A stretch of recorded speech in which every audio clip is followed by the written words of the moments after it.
Update 99 is finally out, and it is a big one, and full of a lot of things that might be confusing if you haven't been following the devlogs over its long journey to the main branch of the game. I will go over all the big and notable changes. I'll try to refer to both the simulation controls and the streamlined controls for all the actions, but I may miss a few. Keep in mind, H3VR is constantly updated, so this video may become outdated and contain inaccuracies in the future. Keep up to date by following the devlogs on the developers channel and on hand. Alright, let's get into it. Starting with the brand new tools for locomotion and movement. Head over to the Arizona range for an easy place to test them out. All these new items are meant to make getting around, and more importantly up and over, a little easier and more fun. Firstly, the ice picks will stick into the environment if swung with enough force. Lodged into the wall, they will act like a rope or ladder until jerked out and dislodged.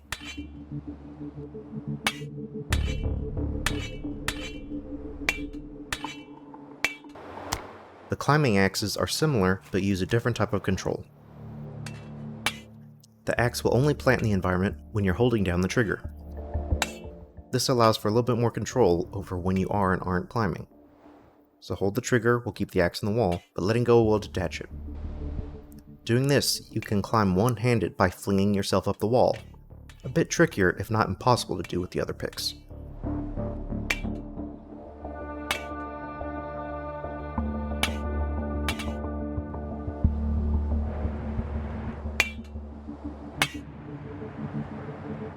Next, the plunger launcher. This works just like other grenade launchers in the game, except with these rounds, you'll leave a grabbable plunger point at the impact site.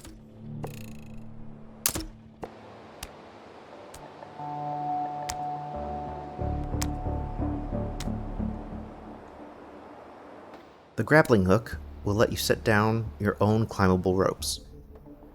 You won't be swinging from these ropes though, they act just like the other climbable surfaces in the game. They can be spawn locked in pockets, and when you're ready to throw the hook, press the trigger on the end of the rope here. Now throwing it will create a climbable rope between yourself and where the hook lands.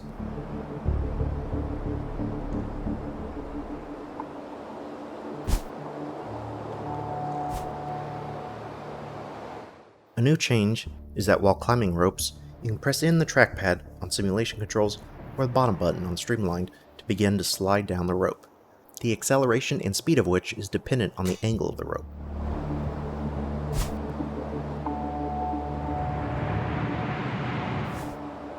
Simply pick up the hook and then we'll retract the rope and you'll get your grappling hook back. The grapple gun will let you more easily set up these ropes and do some other cool things. It takes a magazine with 2 hook cartridges, which can be extracted, but there's no real need to yet. The light on the gun will turn green when you're in range to shoot your first hook. This will set the start point of the rope, and the second end can be shot in any direction regardless of distance to set the end point.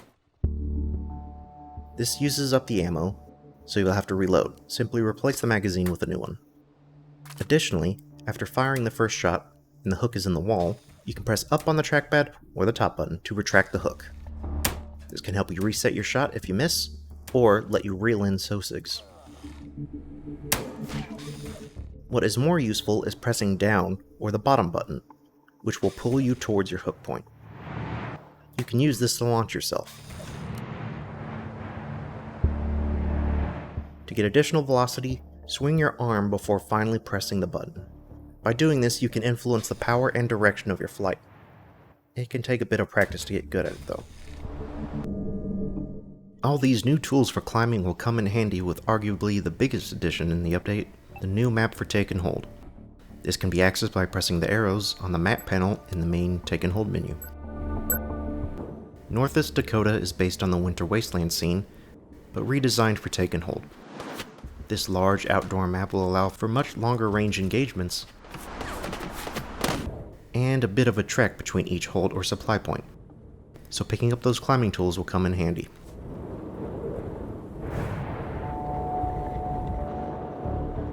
And now you will find climbing equipment and backpacks as categories in the buy menu.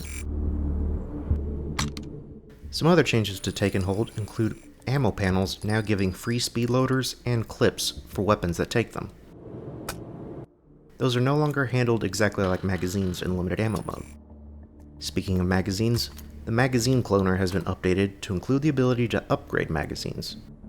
Drop your magazine on the table, and if it can be upgraded, press the button on the right, and the capacity will be increased, for a price. With this addition, magazine panels will now show up in limited ammo and spawn lock enabled modes. Then there are a couple of new additions to the Take and Hold main menu. 3 hold short. This will be helpful in Northeast Dakota where games can be a little bit longer due to the size of the map. You can now change the target mode. All targets is standard, simple will only have static targets, and no targets, if you only want to shoot SOSIGs during a hold. And the final addition to Take and Hold in Update 99 is a brand new themed character under Meme-tastic Meats. Flaccid Steak will take you into a Metal Gear themed progression with a unique boss fight mechanic at the end of each hold. Defeat the bullet spongy boss, or more likely, just survive long enough to reach the target phase to end the hold.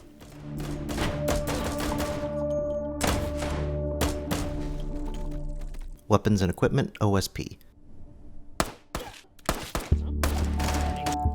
So you'll have to buy your first weapon at a supply point.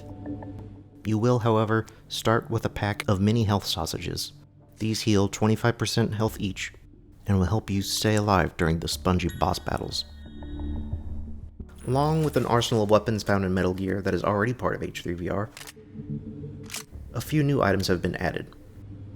The tactical cardboard box can be equipped by grabbing the box and placing it so that you can see out of the provided hole. It will then equip itself to your backpack slot, located roughly between your shoulder blades. When you have the cardboard box equipped, when you kneel down, you will become invisible. The power-up arrows will emit from your controllers while it is active. Huh?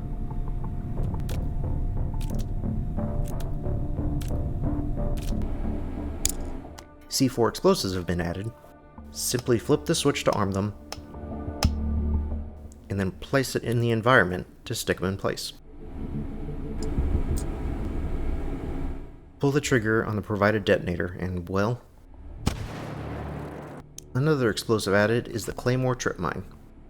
Simply place them front toward enemy, and the legs will auto-extend, snapping into position. The video gamey laser tripwires will activate, showing you the Do Not Enter zone.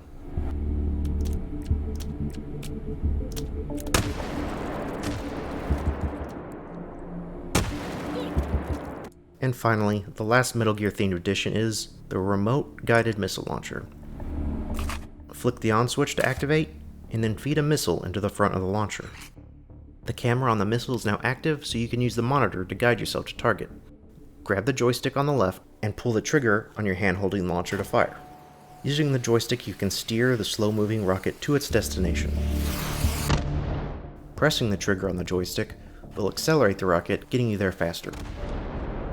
While pressing in the trackpad or bottom button will air detonate the rocket. The FAMAS F1 has gotten a glow up with a new model. It still has flip-up apertures and a bipod, and now there's a rail mount attachment. Press left on the trackpad or the top button to toggle the fire selector from safe to single,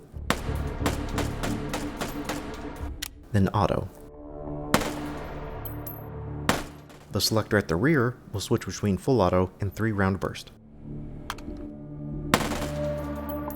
The FAMAS G2 has been added and can take standard standing magazines, so you can do something like this if you're so inclined. Same controls and features otherwise.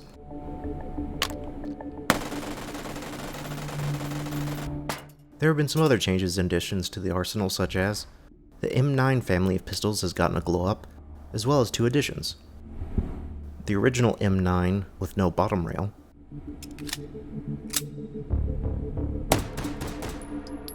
and the M92FS in stainless steel. The M320 has a new accurate model and can be attached to rails now as well. Left on the trackpad or the top button to open it.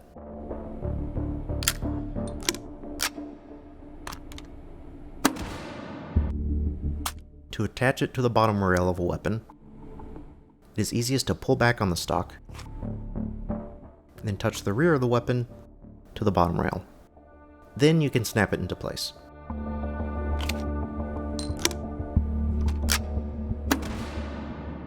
You can also flip the ladder sights up and down.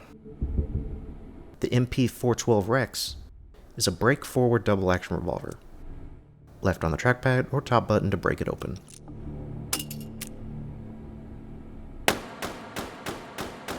It doesn't close with collisions. It will require rotational movement to fling closed. The Dartic is a strange revolver with an internal 13-round magazine.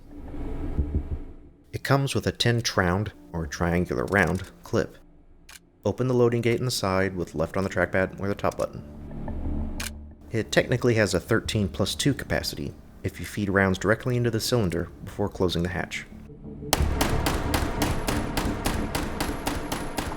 Down on the trackpad or the bottom button will pull back the hammer, advancing the cylinder. Fling the gate closed and you're ready to fire. There's also a carbine variant for some truly cursed shooting.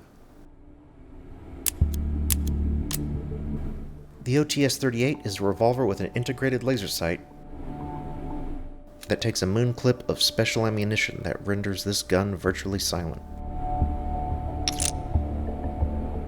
Same controls as other double-action revolvers.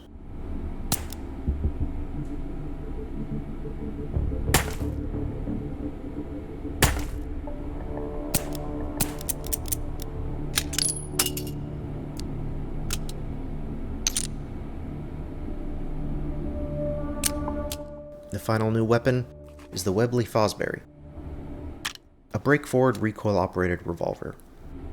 Left or top button to open. Load it, and then you'll only have to pull back the hammer, down or bottom button, for the first shot. The hammer will be readied by the recoil in the following shots. This update came with a rather goofy optic in the telescope scope. This crosshairless scope has a standard Picatinny mount, but rather non-standard operation. You can extend and retract the telescope to change the magnification.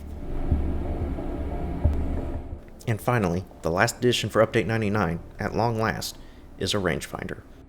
This item will help you gauge distances and dial in your long-range shooting more easily. It has a rail on the bottom, so you can attach it to a bipod or add a laser if you're having a hard time finding your target. It is pretty simple to use, just point it at something and it'll tell you how far away it is.